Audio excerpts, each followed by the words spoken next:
Question में दिया गया है निम्न बारंबारता का बहुलक निकालना है, यानी मॉड निकालना है।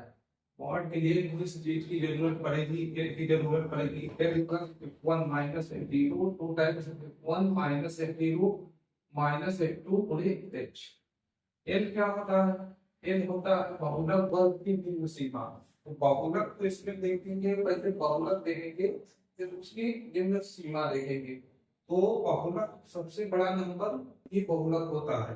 तो बारंबारता में सबसे बड़ा नंबर बहुलक तो 8 हो गया। इसकी निम्न सीमा, इधर निम्न सीमा होती है और उस साइड उच्च सीमा होती है। तो बहु एल के लिए बहुलक वर्ग की निम्न सीमा लिखेंगे। तो बहुलक में देखेंगे निम्न सीमा 3 है, तो एल का मान हो जाएगा 3। और बहुलक जो होता है उसका मान होता है बहुलक वर्ग की बारंबारता जो भी होगी उसे f1 से लिखेंगे। बहुलक वर्ग की बारंबारता f1 हो गई। f1 के जो भी ऊपर होता है उसको f0 लिखते हैं। बहुलक वर्ग से ठीक ऊपर की बारंबारता यानी बारंबारता को f0 से लिखते हैं। और बहुलक वर्ग के नीचे की बारंबारता, ये बहुलक हो गया, इसके नीचे की बारंबारता को f2 से डिनोट करते हैं। बस इसी को फार्मूले में सेट करना है। आइए देखते हैं। एल एल का मान कितना है? एल का मान यहाँ पर बताएंगे। एल एल का मान उधर से लेकर बताएंगे। एल का मान 3 है, 3 लिख देंगे। वन माइनस मुझे एच करना है। वन माइनस जीरो, वन का मान कितना है? 8 लिख देंगे और माइनस जीरो लिखेंगे। जीरो का मान कितना है?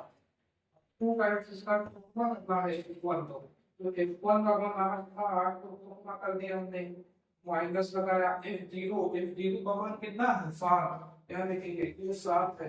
7 माइनस f2, f2 का मान कितना दिया है? 2 दिया है। और ये जो h होता है ये होता है अंतराल, अंतराल मतलब डिफरेंट होता है।